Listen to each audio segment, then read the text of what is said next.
disposta a jogar tudo no ventilador.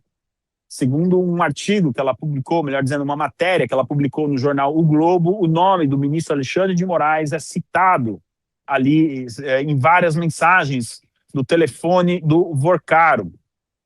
Telefone esse que a Polícia Federal conseguiu, utilizando ferramentas israelenses, a encontrar ali discrepâncias, brechas, para recuperar mensagens que haviam sido deletadas. Segundo Malu Gaspar, nas mensagens, troca de conversas ali sobre pagamentos para a esposa do ministro Alexandre de Moraes, a Viviane Batti. E mais, tem mais. Conversas com políticos também entraram na questão.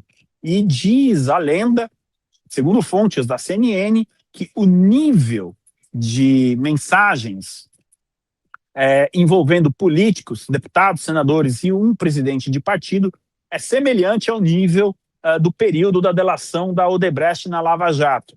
É disso que nós estamos falando. Mas voltando aqui a Malu Gaspar, ela diz que não é coincidência que o ministro Alexandre de Moraes e Toffoli trabalhavam juntos aí nessa contenção da crise do Banco Master. E ela fala que a Polícia Federal irá preparar um relatório sobre o conteúdo encontrado no telefone do Vorcaro referente ao ministro Alexandre de Moraes. Você acha que tá pouco? Quer mais? Segundo a Malu Gaspar, a Polícia Federal agora sim fará esse relatório porque trocou ali, tivemos a troca do ministro relator do caso. Pessoas próximas à Polícia Federal acreditam que eles tinham medo que se preparassem esse relatório enquanto Toffoli fosse o relator, ele arquivaria o relatório, vai vendo. E a Malu Gaspar coloca a cereja do bolo no final do seu artigo, da sua matéria, dizendo que as chances do ministro Alexandre de Moraes escapar ileso do caso Banco Master reduzem todos os dias. Nós temos um vídeo que o Torre da Massa aqui. Torre, coloca o vídeo aí, o primeiro vídeo que a gente separou para a nossa audiência. Realmente, a gente não sabe, vai haver essa tentativa, até, né, Júlia, eu acho importante pontuar uma coisa que tem sido muito falada. O ministro Toffoli não atrapalhou a investigação porque ele deixou andar todas as fases. Ok, mas olha o que nós estamos falando aqui, várias sementes ao longo desse rito para gerar nulidade. Foram plantadas sementes.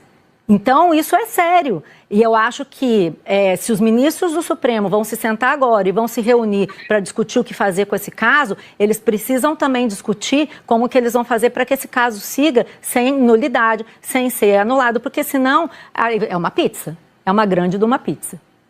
E pode ter muita gente que não tem interesse, né, mesmo no Supremo, de que a investigação continue, né? Tem outro ministro aí que também está no alvo, que é o ministro Alexandre de Moraes, com o contrato da mulher dele, né? Esse celular não é um celular que só fala do Toffoli, né? Vocês imaginem se alguém da mídia independente tivesse dito isso que a Malu Gaspar falou ali ao vivo. Já teria helicóptero, a CIA, a Polícia Federal, todo mundo na casa. Mas como é a Malu Gaspar do Globo, ela pode falar. Ela não está agindo, pessoal, atentos aqui. Não é que ela acordou de manhã e falou, meu Deus, vou fazer jornalismo investigativo, sério. Não. Pessoal, eu conversei com o seu Sepúlveda hoje de manhã. O que está acontecendo é uma operação de contenção de danos. E a marmelada que saiu do pote é tanta, mas tanta marmelada, que talvez essa contenção seja necessária a queda de ministros como Toffoli e o ministro Alexandre de Moraes. Ontem, o Paulo Henrique analisou aqui com a doutora Fabiana Barroso, uma saudação aqui para ela, a questão da Folha de São Paulo ter colocado ali o que ela pensa, o que a Folha pensa. E a Folha pensa que o Toffoli precisava deixar a relatoria, isso aconteceu, e também o seu cargo ali, né, a sua ocupação de ministro da Suprema Corte. Eu estou curioso para saber o que a Folha pensa agora sobre as revelações aí do celular do Vorcaro em referência ao ministro Alexandre de Moraes. Então, neste momento, nós estamos num momento de contenção das coisas por parte do establishment brasileiro, tá? E a oposição precisa se unir em torno dessa questão, ela é extremamente importante.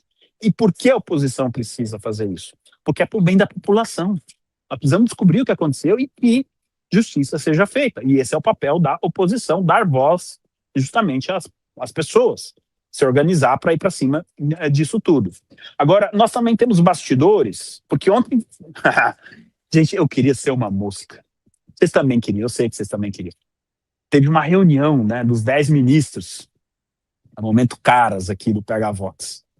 E como o Torrismo Cultural colocou aí na tela, o clima de forte tensão em reunião reservada no STF. Ministros discutem afastamentos e impactos internos na corte.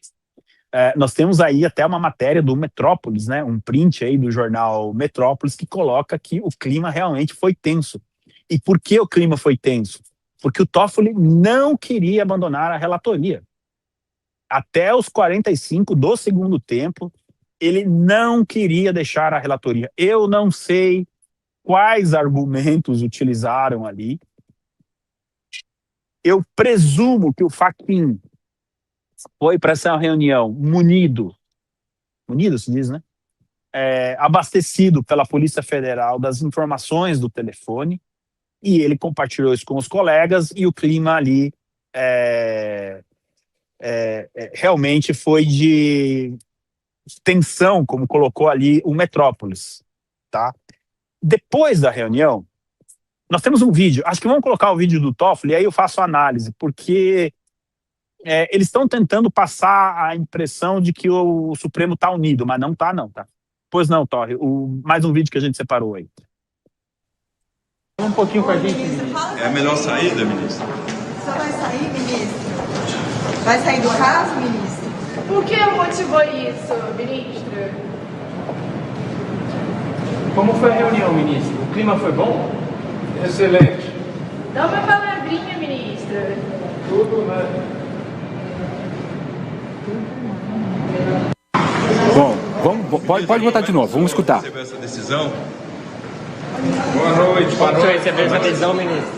Fala um pouquinho com a gente, ministro. É a melhor saída, ministro? O senhor vai sair, ministro? Preste atenção na pergunta, que agora ele fala que foi tudo unânime. Olhem só. Como foi a reunião, ministro? O clima foi bom? Excelente. Dá uma palavrinha, ministro. Tudo, né? Bom, o que a gente acaba de dizer então? Tem uma nota... Dá uma palavrinha, ministro! Dá uma palavrinha! Pessoal, é o seguinte, fazendo comunicação a gente aprende muita coisa, né? Esqueçam o que foi dito ali. Qual a imagem que a Globo News jogou para os seus espectadores ontem? De um ministro sozinho, num corredor de costas em direção, né, saindo. Ou seja, o ministro saindo. A comunicação visual é de um ministro isolado, que está deixando ali o local que ele estava, né? E totalmente irritado, você vê ali, mas a comunicação visual é isso. Caro Toffoli, você é carta fora do baralho. É isso que é a comunicação visual. Aí a jornalista dá uma palavrinha, isso deve ter irritado ele mais ainda, e ele dá a palavra. Foi tudo unânime. O que ele quis dizer é que a decisão ali do afastamento dele como ministro relator do caso foi uma decisão do enfim, da corte, que a corte está unida. Nem ele, nem a jornalistinha queridinha ali acredita, e ninguém acredita que isso tenha sido unânime e que tenha sido assim nesse clima cordial que ele diz. A cara de boleto vencido dele ali da saída da reunião é a cara de quem sai do RH e sabe que está com, enfim, que a coisa não foi muito boa, a reunião do RH na quinta-feira às 9 horas da noite, 8 horas da noite.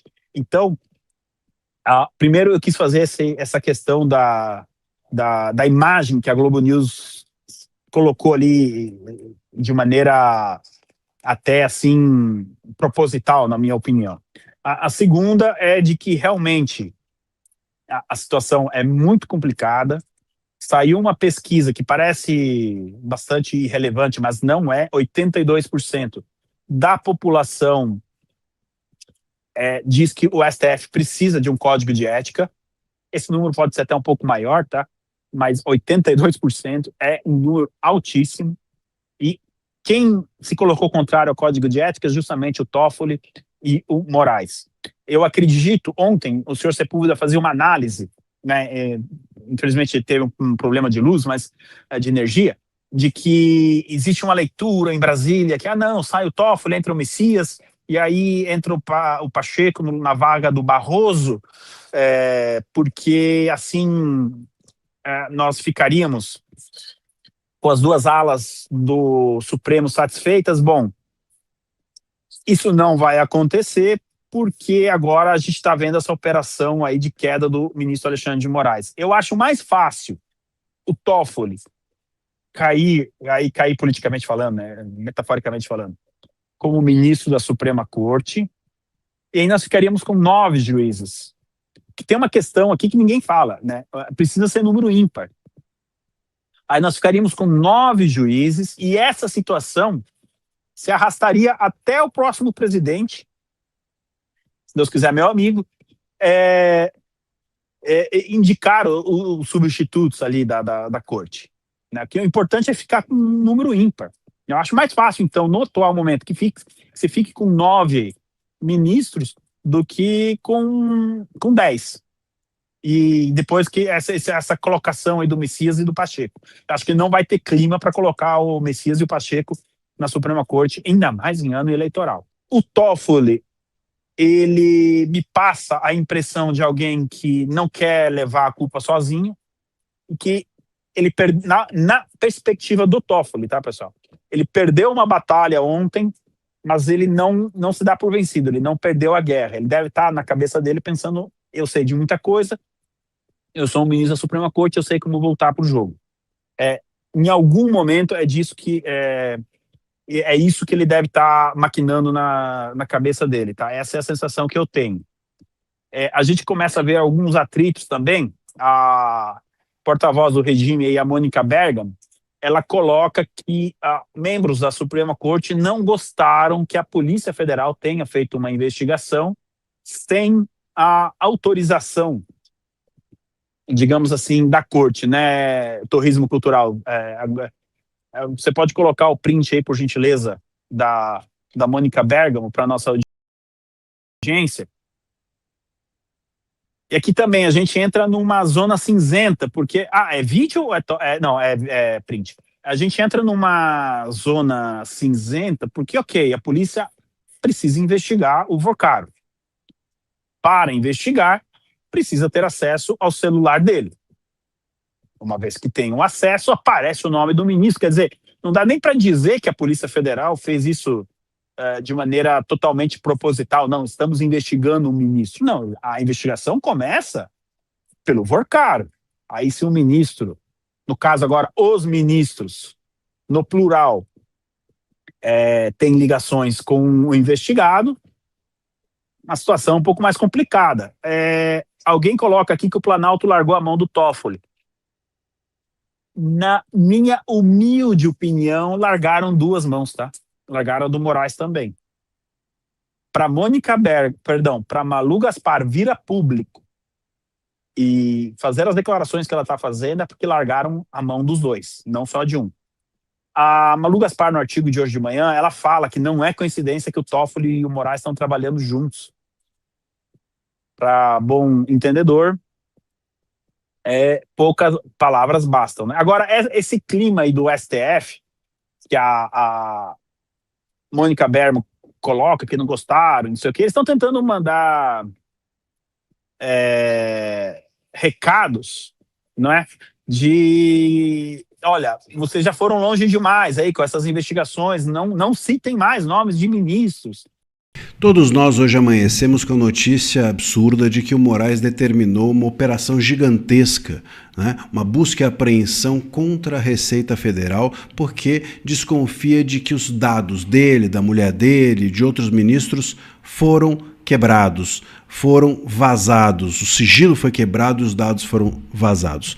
Olha, na verdade, há 3 razões estratégicas e ocultas para que Moraes tivesse determinado essa operação. Eu vou te contar agora quais são.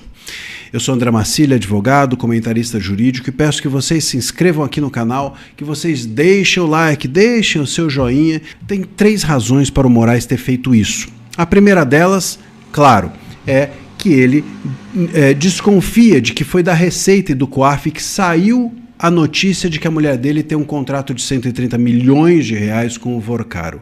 Ele tem certeza de que foi da Receita que saiu. Isso tem uma lógica. Por quê? Porque na coluna do Lauro Jardim, quando saiu essa notícia, saiu também a de que houve um ganho patrimonial da mulher dele no último ano de 200%.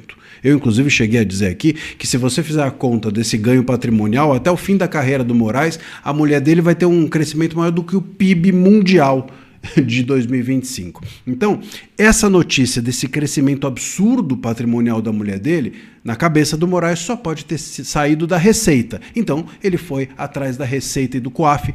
Por isso, essa é uma das razões dessa operação. A segunda razão é de que o Moraes desconfia, e isso está saindo na imprensa, o Metrópolis publicou, inclusive, também, que o Moraes está desconfiado de que novos vazamentos podem ocorrer porque os servidores que quebraram o sigilo dele, da mulher dele e dos ministros do STF venderam esses dados para terceiros. Essa é a desconfiança. Repito, está na imprensa de hoje que o Moraes suspeita de que venderam os dados dele. Os servidores que quebraram o sigilo venderam para terceiros os dados dele. Ele quer saber quem vendeu, para quem e quanto que isso custou. E, claro, chegar nessas pessoas que supostamente compraram esses dados para tentar barrar que novos vazamentos surjam. Pode ser paranoia do Moraes? Não tenho a menor dúvida de que algum grau de paranoia o Moraes está sofrendo e não é de hoje.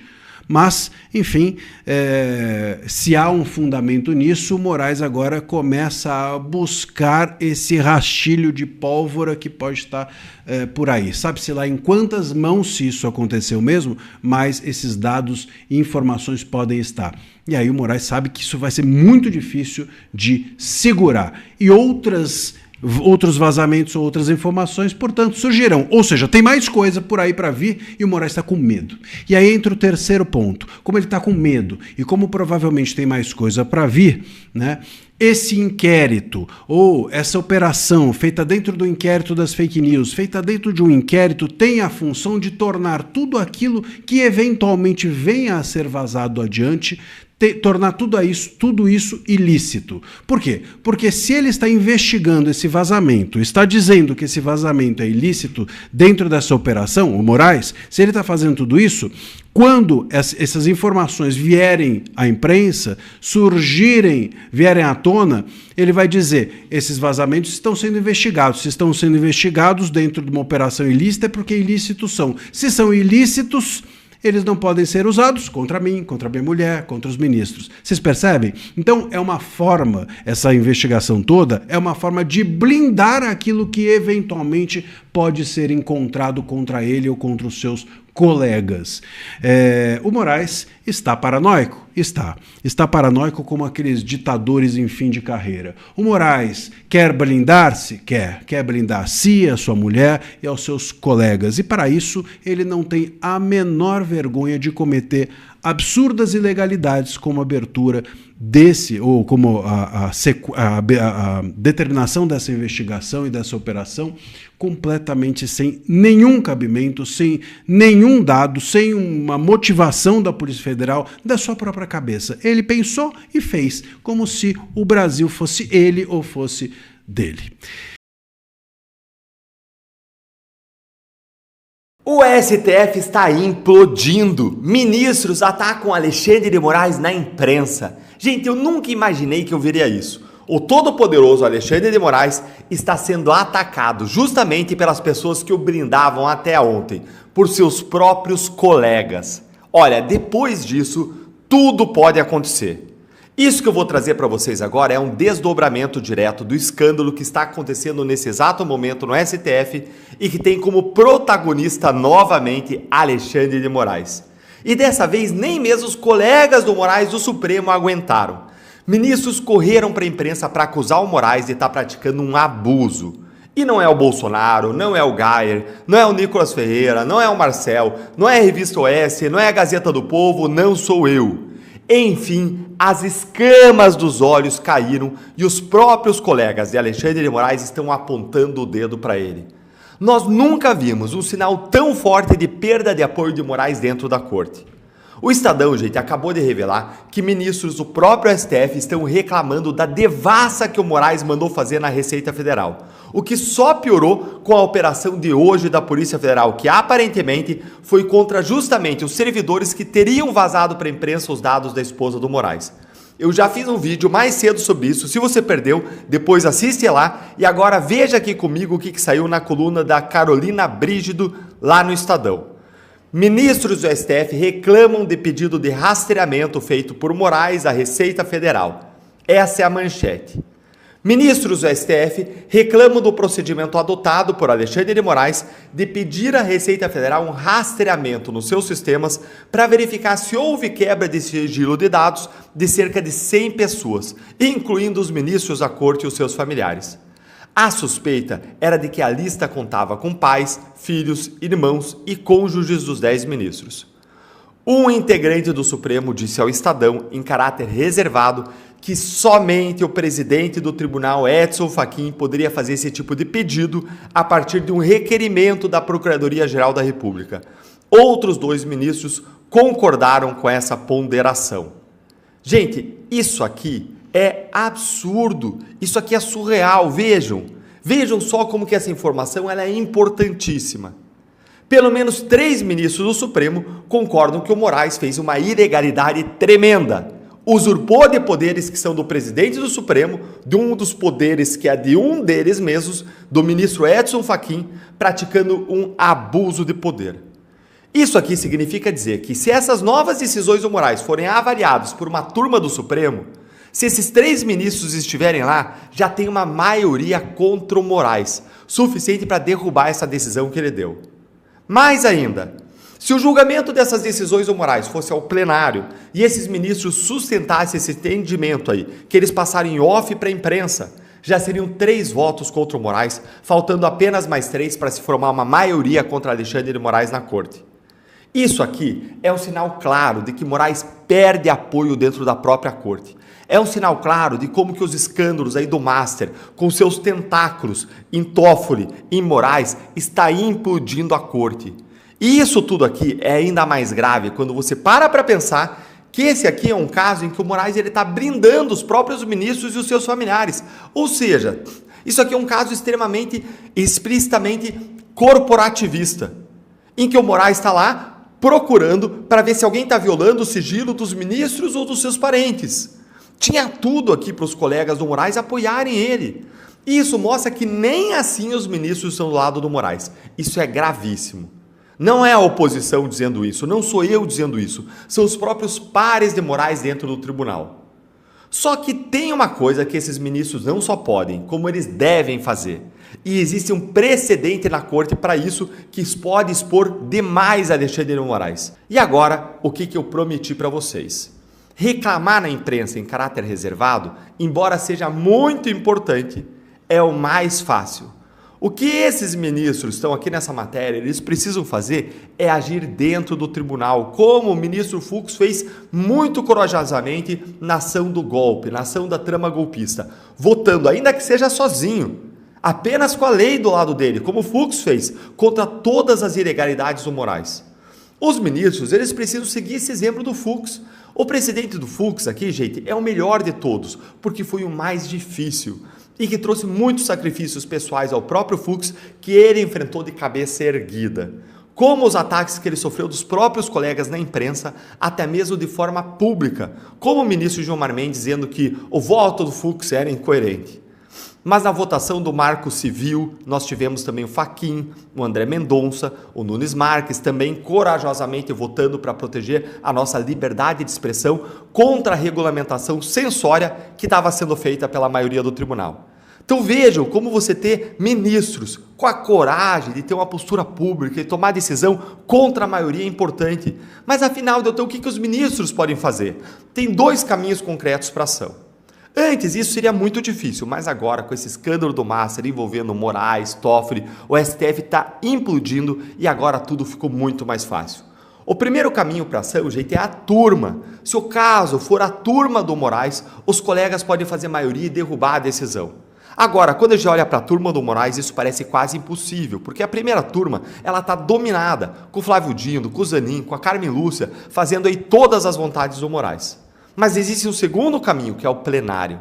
Qualquer ministro pode levar ao plenário uma questão de ordem sobre a legalidade desse inquérito que está sendo conduzido pelo Moraes.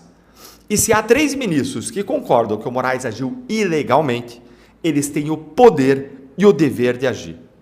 Me conta aí nos comentários, você acha que esses ministros vão passar de reclamação reservada na imprensa para uma ação concreta dentro do tribunal nesse caso? Conta tudo junto.